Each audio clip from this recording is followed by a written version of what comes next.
Kaká, gostaria de saber como começou sua história no automobilismo brasileiro. Nossa, faz tempo isso. Pode ser resumido. Isso começou em 88, eu comecei a andar de kart. Na verdade, assim, lá em casa a gente sempre teve uma paixão muito grande por esporte, né, de família. Apesar do meu pai trabalhar muito com isso, ser muito famoso com isso, era mais até da minha mãe, de todos os filhos tinham que fazer esporte. Então eu comecei a jogar bola, tênis, vôlei, pegar onda, morava no Rio de Janeiro. E entre todos esses esportes andar de kart também. E aí minha grande paixão foi o automobilismo, foi o kart. Comecei aí no Rio, campeão carioca, depois fui para São Paulo, campeão paulista. E em 95 eu comecei com automobilismo, então já correndo de carro, de corrida mesmo. Então já faz bastante tempo, tem quase 20 anos aí. Tive 8 campeonatos brasileiros conquistados, passagem por Argentina, algumas coisas fora do país, Inglaterra, campeonatos mundiais, algumas etapas, mas muito mais focado sempre no automobilismo brasileiro, competindo no Brasil. E atualmente fazendo 3 categorias aqui, né? A GT, junto com o pessoal da BMW, junto com a Aerobike, o Troféu Linha e a Stock Car, né? Que é a mais conhecida delas. Então esses 3 campeonatos no Brasil fazendo atualmente. E me fala um pouco sobre a sua preparação. Você faz algum tipo de treinamento para correr essas 3 categorias?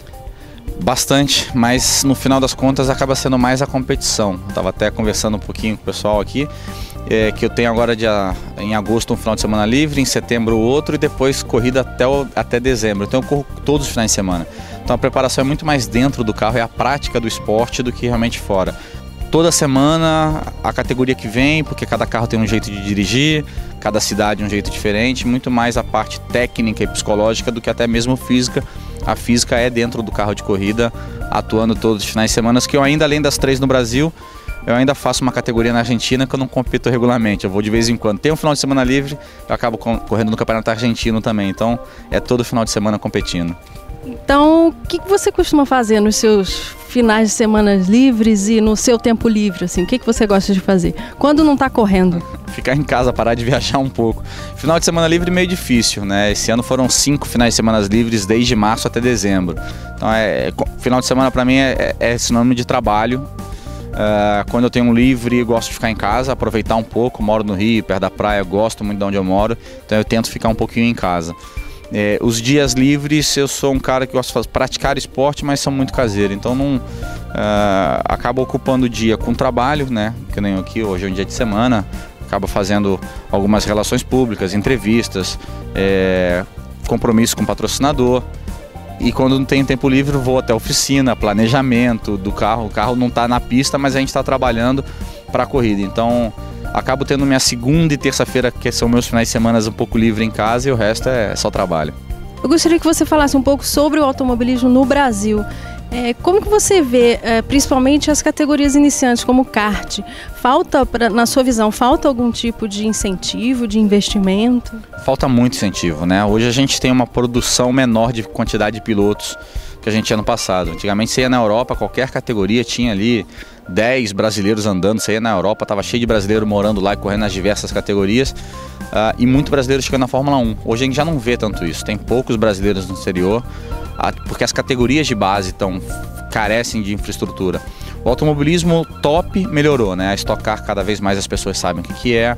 A GT3 vem crescendo muito, né? As outras categorias também de turismo cada vez mais aparecendo. Turismo é um carro que parece o carro de rua. Mas o automobilismo de base nosso falta ainda. Então, para o garoto chegar lá é muito difícil. Então, tem uma renovação muito pequena. Os nomes são quase sempre os mesmos. O kart, as categorias de fórmula, o apoio para correr no exterior está muito complicado. Isso falta um pouco o apoio da confederação, das organizações. Isso a gente está carente. Tomara que mude, já foi melhor. E hoje a gente passa realmente por um boom automobilismo brasileiro de qualidade, mas uma deficiência muito grande na base para a produção, principalmente para pilotos, para chegarem até a Fórmula 1. Ali é onde mais está sofrendo. Sim, Kaká, eu gostaria que você explicasse para quem está assistindo a gente a diferença entre a Stock Car e a Fórmula 1, que é a paixão do brasileiro, né? A Stock Car, né, e a GT3, né, que eu ando com a BMW, são carros que são carros aparentemente carros de rua, né? São carros de corrida, preparado para ser carro de corrida, mas também preparado para parecer um carro de rua. Então o cara vai ao autódromo ver o que um piloto pode fazer com o carro que ele tem na garagem. Às vezes um carro caríssimo, mas um carro de qualidade que ele tem na garagem. É o que de melhor há nas ruas, posto para dentro da pista para um piloto de qualidade andar. A Fórmula não, é um carro que ninguém vai dirigir. A Fórmula 1 é a categoria top do mundo, é a categoria onde praticamente todo piloto que começa quer chegar, e ele acaba trilhando aquele caminho do Fórmula. Então, para simplificar, apesar de tudo ser automobilismo, é como o vôlei. Tem o vôlei de quadra e de praia, ou como futebol de campo e de salão. Tudo é futebol, tudo é vôlei, tudo é automobilismo, mas são bem diferentes, inclusive tecnicamente. É muito difícil você pegar um piloto que nem eu, especialista em carros de turismo, e botar num Fórmula, como é muito difícil também você pegar um piloto de Fórmula 1 e trazer para o turismo.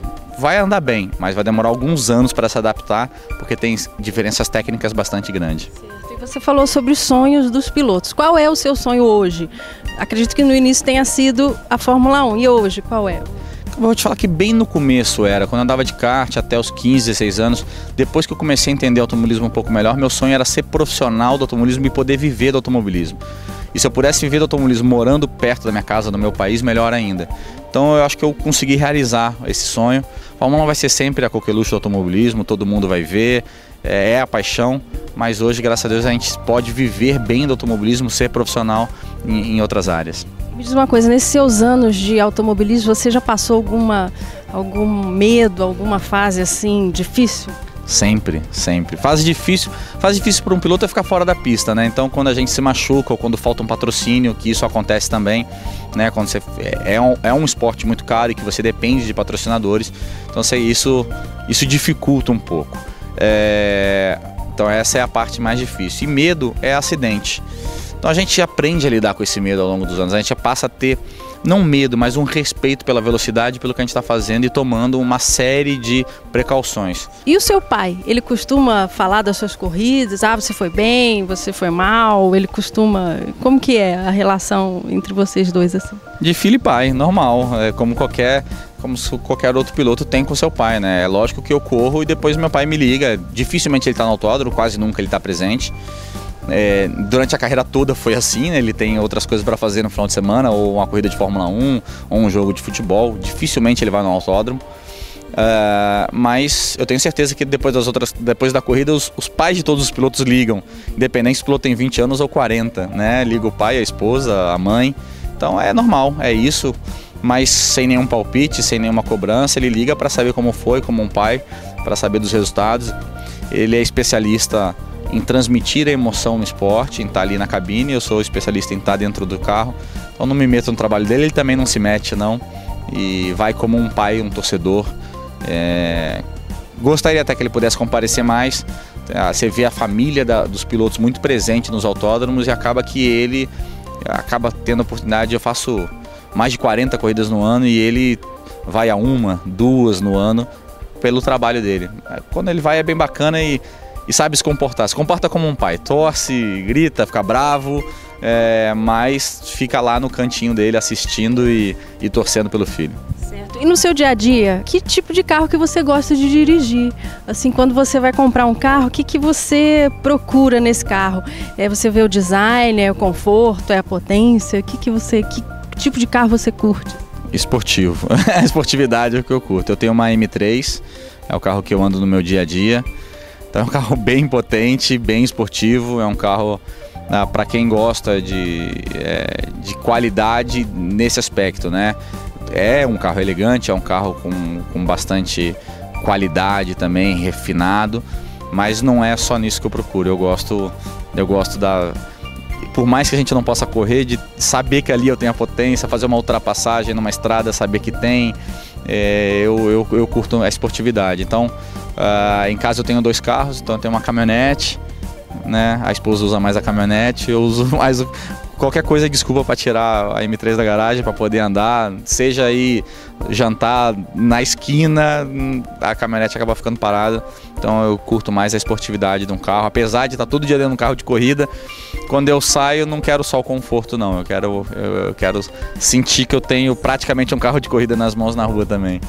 queria que você falasse sobre o futuro. O que você espera assim, da sua carreira, da sua vida no esporte? Eu espero continuar no Brasil, poder ainda colaborar mais ainda com o crescimento do automobilismo no Brasil, de poder viver bem do meu esporte, mas no meu país. Antigamente, quem quisesse fazer automobilismo tinha que ir morar na Europa, tinha que morar nos Estados Unidos. Hoje você pega o grid das principais categorias do país e 80% desses pilotos moravam há 7, 8 anos atrás espalhados pelo mundo.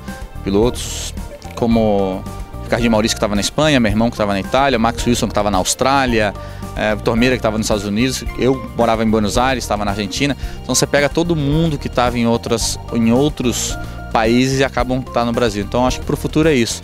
Maior crescimento e estabilidade do nosso automobilismo, que cada vez mais as categorias nacionais sejam assistidas como uma alternativa à Fórmula 1, né? A Fórmula 1 nunca vai deixar de ser a principal.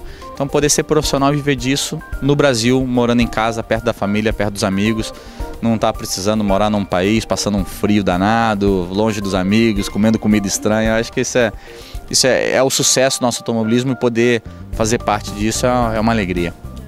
E o seu ídolo no automobilismo, quem? Sempre foi, né, o Ayrton, é um fenômeno. Ele ensinou muito do que é raça, vontade de vencer, dedicação ao esporte. Ele foi referência não só para o automobilismo, mas para muita gente em muitos aspectos, né? De fazer o que gosta com muita vontade e muita dedicação. Eu poucas vezes vi um cara tão centrado e dedicado no que gosta.